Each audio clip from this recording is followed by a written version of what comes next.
या प्रकल्पातून 2 अब्ज डॉलरपेक्षा जास्त नफा, अंदाजे 16,000 कोटींपेक्षा जास्त मिळवण्याची योजना होती.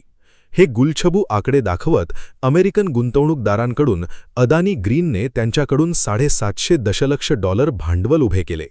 गुंतवणूकदारांकडून पैसे गोळा करताना अदानी समूहाने आपण भ्रष्टाचार विरोधी, अँटी करप्शन आणि अँटी ब्रायबरी नियमांचे काटेकोर पालन करत असल्याचा दावा केला होता. SECच्या मते हा दावा पूर्णपणे खोटा होता. लाच दिली गेली होती, त्याचे पुरावे सापडले होते असे त्यांचे म्हणणे होते. या दिवाणी खटल्यात तडजोड करण्यात आली आहे अशी बातमी आज आली आहे.